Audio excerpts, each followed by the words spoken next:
funny to stretch people out, and so that's why I like doing it. So we're gonna do it from kind of the same position, but you're doing the exact same thing. You're bringing his knee, crushing it down with your elbow, bringing it up and getting that same position, okay? As a stack. So I break his feet, or his feet apart, right? However I do to break it. Now I'm gonna go to a combat base. So my leg comes in between his. Remember, it's super important, my elbows are in. And what this stops is it stops a lot of arm bars and triangle chokes because I'm in this position, okay? So now, if I'm in this position, most of the time, he's not gonna stay flat. He's gonna turn his hips towards me because he's forcing me to pass this way, all right? Because if he stays flat, I can start putting pressure here and doing a knee slice that way.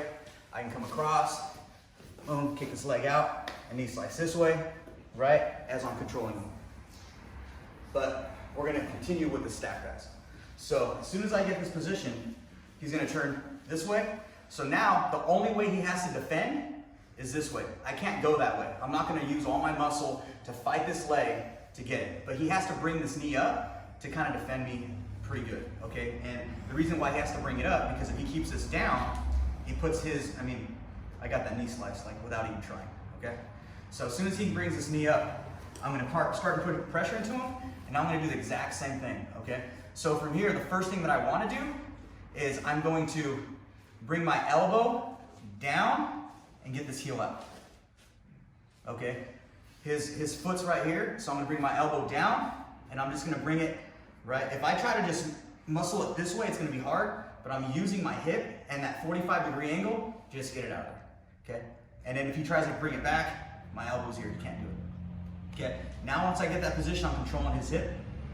Now this leg, nothing changes. I'm coming under, and now from here, I'm bringing it back to me, and I'm hugging, okay? I don't have to bring my elbow up because his knee was already up, so now I can just control here, okay? And now from this position, because I've broken his connection between his foot and my hip, I'm gonna just put pressure down, and I'm bringing my leg over here, okay? So now from here, I'm stapling his leg to the ground, which means my toes are on the mat, and he can't just push it out of the way. If from here, my toes are up, he can just bring his leg back, and I just did all that work for nothing, okay?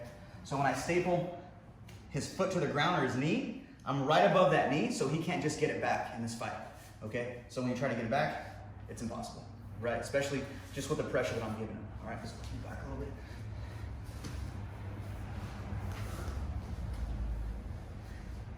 As I staple this, my outside leg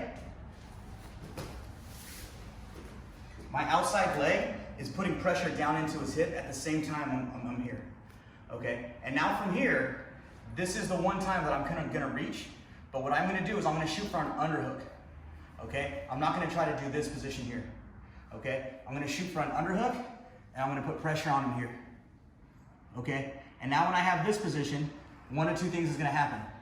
It's gonna be easy for me to keep putting pressure. You see his hips come off the ground?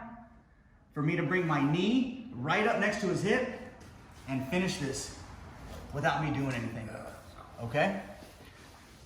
So when I get that position, remember, I need to be efficient when I'm doing things, okay? So I'm getting this underhook. Even if he's fighting the underhook, I can still come under and grab his arm, right? And when I get this position here, it's super easy, all right? Let me turn this way so you can see my leg as I bring it down. So I'm here, I get this underhook, right? I'm splitting him across, right? I'm not bringing his legs this way, I'm splitting him at that 45, because that's where that stretch comes in. So now that I'm here, I'm leaning forward, this knee, all I have to do is put it right next to his hip. And now from here, windshield wiper, and I'm controlling that side control that I want, okay? If this guy wants to get flashy and thinks he's gonna do something by throwing his leg on the opposite side, well, what do I have from here? Anything that I want, right?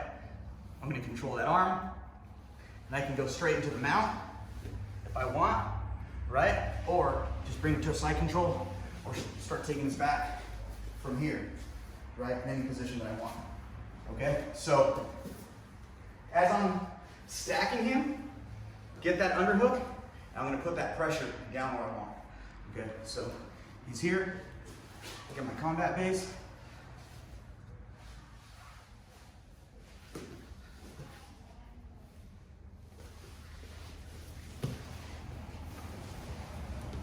Whatever position I want from there. All right? When we're splitting them, making sure we're not doing this way. People are a lot more flexible this way. We're going out to the side. Just like that electric chair that we like doing, right? The position from the truck position, right? We're not just splitting their legs this way or this way. It's that angle, and that's where that submission comes in, okay? We're gonna make them want to just give us side control, right? And it's fun to see people's faces squirm when they're getting all messed up, all right? So let's move on from there and we'll start.